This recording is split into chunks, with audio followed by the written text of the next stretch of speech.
Hello friends, welcome back to my channel Simnas football. അപ്പോൾ ഇതേ നമ്മുടെ ഫാമിലി നമ്മുടെ ചാനൽ 1 ലാക്ക് സബ്സ്ക്രൈബേഴ്സ് ആയിരിക്കുകയാണ് കേട്ടോ.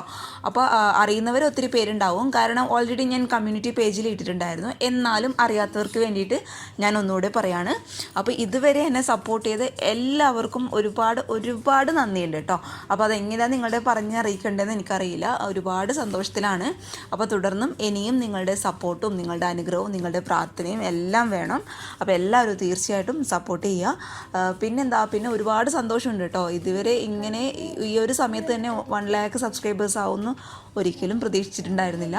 അപ്പോൾ തുടർന്ന് സപ്പോർട്ട് ചെയ്യുക. എല്ലാവർക്കും ഒരുപാട് നന്ദി. അപ്പോൾ ഞാൻ വിചാരിച്ചു ഈ ഒരു 1 ലാക്ക് സബ്സ്ക്രൈബേഴ്സ് ആയതുകൊണ്ട് തന്നെ ഇന്നൊരു മധുരത്തിൻ്റെ റെസിപ്പി ആയിട്ട് വരാമെന്ന്. അപ്പോൾ ഞാനിന്ന് വന്നിട്ടുള്ളത് നല്ലൊരു ഐസ്ക്രീമിൻ്റെ റെസിപ്പി ആയിട്ടാണ് കേട്ടോ. അപ്പോൾ ഈ ഒരു ഐസ്ക്രീമിൻ്റെ പ്രത്യേകത എന്താണെന്ന് വെച്ചാൽ വെറും സിമ്പിളായിട്ട് 1 മിനിറ്റ് കൊണ്ട് മിക്സിയുടെ ജാറിലിട്ട് വെറും 2 ഇൻഗ്രീഡിയൻസ് മാത്രം വെച്ചിട്ടാണ് കേട്ടോ നമ്മളിത് റെഡിയാക്കി എടുക്കാനായിട്ട് പോകുന്നത്. അപ്പോൾ നമുക്ക് പെട്ടെന്ന് തന്നെ റെസിപ്പിയിലോട്ട് കടക്കുന്നതിന് മുന്നേ ചാനലിൻ്റെ വീഡിയോസൊക്കെ ആദ്യമായിട്ട് ആരെങ്കിലും കാണുകയാണെങ്കിൽ സബ്സ്ക്രൈബ് ചെയ്യുക, സപ്പോർട്ട് ചെയ്യുക കേട്ടോ. അപ്പോൾ നമുക്ക് പെട്ടെന്ന് തന്നെ ഈ ഐസ്ക്രീം റെസിപ്പി എങ്ങനെയാണ് ചെയ്യുന്നത് നോക്കാം. ഈസി ആയിട്ടുള്ള ഐസ്ക്രീം റെഡിയാക്കാനായിട്ട് ഞാനിപ്പോൾ ഇവിടെ ഒരു മിക്സിയുടെ ജാർ എടുത്തിട്ടുണ്ട്. വലിയ ജാറാട്ടോ എടുത്തിട്ടുള്ളത്. ഇനി നമുക്ക് അതിലോട്ട് 1/2 കപ്പോളം വിപ്പിംഗ് ക്രീമാണ്. നിങ്ങൾക്ക് വേണമെങ്കിൽ വിപ്പിംഗ് ക്രീം ഉപയോഗിക്കാം, അതല്ലെങ്കിൽ ഹെവി ക്രീം ഉപയോഗിക്കാം, ഡബിൾ ക്രീം ഉപയോഗിക്കാം, എന്താണെങ്കിലും ഉപയോഗിക്കാം കേട്ടോ. അതിപ്പോൾ 1/2 കപ്പ് ഞാൻ എടുത്തിട്ടുണ്ട്. 1/2 കപ്പ് എന്ന് പറയുമ്പോൾ 500 ml കപ്പ് കേട്ടോ. അതിൽ നിറയെ എടുത്തിട്ടുണ്ട്. അപ്പോൾ ഈ ഒരു വിപ്പിംഗ് ക്രീം എന്ന് പറയുന്നത് ഞാൻ ഉണ്ടാക്കുന്നതിന് ഒരു അരമണിക്കൂർ മുന്നേ ഫ്രിഡ്ജിൽ വെച്ചിട്ട് നന്നായിട്ട് ഫ്രീസാക്കി എടുത്തതാണ് കേട്ടോ. അങ്ങനെ നമ്മൾ എടുക്കുമ്പോൾ നമുക്ക് മിക്സിയുടെ ജാറിലിട്ട് ഇത് അടിച്ചെടുക്കുമ്പോൾ പെട്ടെന്ന് അങ്ങോട്ട് സെറ്റായി കിട്ടും. അപ്പോൾ നന്നായിട്ട് തണുത്ത വിപ്പിംഗ് ക്രീം ആട്ടോ. അത് നമുക്ക് ഈ ഒരു മിക്സിയുടെ ജാറിലോട്ട് ഇട്ട് കൊടുക്കാം. കംപ്ലീറ്റ് ആയിട്ട് ഞാൻ ഇട്ട് കൊടുത്തിട്ടുണ്ട്. ഇനി ഞാൻ ഇതിലോട്ട് ചേർത്ത് കൊടുക്കാൻ പോകുന്നത് 1/4 കപ്പോളം കണ്ടൻസ്ഡ് മിൽക്കാണ്, അല്ലെങ്കിൽ മിൽക്ക് മെയ്ഡ്. അപ്പോൾ ഇതും ഞാൻ ഉണ്ടാക്കുന്നതിന് ഒരു അരമണിക്കൂർ മുന്നേ ഫ്രിഡ്ജിൽ വെച്ചിട്ട്, ഫ്രീസറിലല്ല ഫ്രിഡ്ജിൽ വെച്ചിട്ട് നന്നായിട്ട് തണുപ്പിച്ചെടുത്ത കണ്ടൻസ്ഡ് മിൽക്കാണ് കേട്ടോ. അപ്പോൾ ഈ 1/2 കപ്പ് വിപ്പിംഗ് ക്രീമിന് 1/4 കപ്പ് കണ്ടൻസ്ഡ് മിൽക്ക് എന്നുള്ളത് കണക്കായിട്ടുള്ള മധുരമായിരിക്കും കേട്ടോ. പിന്നീട് നിങ്ങൾ എക്സ്ട്രാ പഞ്ചസാര ചേർത്ത് കൊടുക്കേണ്ട ആവശ്യമൊന്നുമില്ല. അപ്പോൾ നമുക്കിതും ഇതിലോട്ട് മിക്സിയുടെ ജാറിലോട്ട് ചേർത്ത് കൊടുക്കാം. ഇനി ഇതിലോട്ട് ചേർത്ത് കൊടുക്കാൻ പോകുന്നത് ഒരു 1/2 ടീസ്പൂണോളം വാനില എസൻസ് ആണ്. അപ്പോൾ വാനില എസൻസിൽ നിന്നുള്ളത് ഇതിൽ തീർത്തും ഓപ്ഷണലാണ്. നിങ്ങളുടെ കയ്യിലുണ്ടെങ്കിൽ മാത്രം ചേർത്ത് കൊടുത്താൽ മതി. അതിപ്പോൾ അത് ചേർത്ത് കൊടുത്താൽ ഇച്ചിരി ടേസ്റ്റ് കൂടും, അത്രയേ ഉള്ളൂ.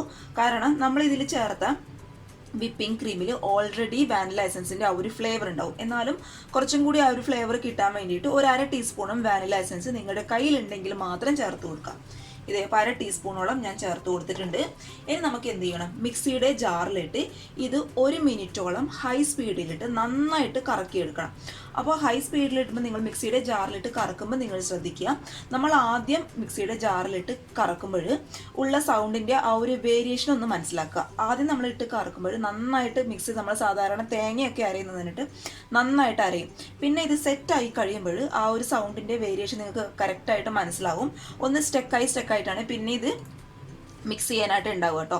അപ്പോൾ ആ ഒരു സമയത്ത് പതുക്കെ മിക്സി അങ്ങോട്ട് ഓഫ് ചെയ്യുക. സെറ്റായി കഴിഞ്ഞാൽ നിങ്ങൾക്ക് മനസ്സിലാവും. അതിപ്പോൾ ഞാൻ അടിച്ച് കഴിഞ്ഞതിന് ശേഷം കാണിച്ചു തരാം അതിൻ്റെ ഒരു പരുവ് എങ്ങനെയാണ് ഉണ്ടാകുന്നത്. ഞാനിത് മിക്സിയുടെ ജാറിലിട്ട് നന്നായിട്ട് അടിച്ചെടുത്തിട്ടുണ്ട്. കണ്ടോ, ഈ ഒരു പരുവത്തിലാണ് നമുക്ക് കിട്ടുന്നത്. ഞാൻ കാണിച്ചു തരാം. കണ്ടോ, ഇത് നമ്മൾ ഏകദേശം വിപ്പിംഗ് ക്രീമൊക്കെ റെഡിയാക്കി എടുക്കുന്ന ആ ഒരു രീതിയിൽ കേട്ടോ. ഇനി നമുക്ക് എന്ത് ചെയ്യാം, ഇത് ഒരു കണ്ടെയ്നറിലോട്ട് മാറ്റി കൊടുക്കാം. ഇനി ഇത് ചുരുങ്ങിയത് ഒരു 4-6 മണിക്കൂറെങ്കിലും ഫ്രീസറിലോട്ട് വെക്കണം. അപ്പോഴാണ് കറക്റ്റായിട്ട് ഐസ്ക്രീമായിട്ട് നമുക്ക് സെറ്റായി കിട്ടത്തുള്ളൂ. അപ്പോൾ നമുക്കിതൊരു 4-5 മണിക്കൂറെങ്കിലും ഫ്രീസറിലോട്ട് വെക്കാം കേട്ടോ, സെറ്റാവാൻ വേണ്ടിയിട്ട്.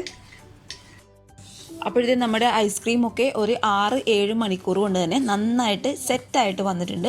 അപ്പോൾ നിങ്ങളൊരു കാര്യം ശ്രദ്ധിക്കുക, നമ്മളിത് ഐസ്ക്രീം നമ്മൾ സെർവ് ചെയ്യുന്നതിന് മുന്നേ ഒരു 5 മിനിറ്റ് മുന്നേ ഫ്രീസറിൽ നിന്ന് എടുത്ത് പുറത്ത് വയ്ക്കുക കേട്ടോ. അപ്പോഴാണ് കറക്റ്റ് ആ ഒരു ക്രീമി ടെക്സ്ചറായിട്ട് നമുക്ക് കിട്ടത്തുള്ളൂ. അപ്പോഴാണ് നല്ല ക്രീമി ആയിട്ടുള്ള ഐസ്ക്രീമാണ്. കുഞ്ഞുങ്ങൾക്കൊക്കെ തീർച്ചയായിട്ടും ഇഷ്ടപ്പെടും.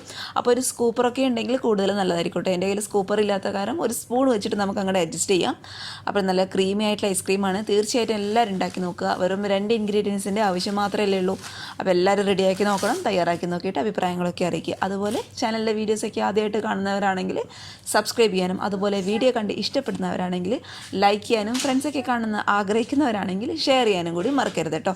അപ്പോൾ നാളെ ഒരു നല്ല വീഡിയോ ആയിട്ട് കാണും വരെ thank you for watching Simnas football. By.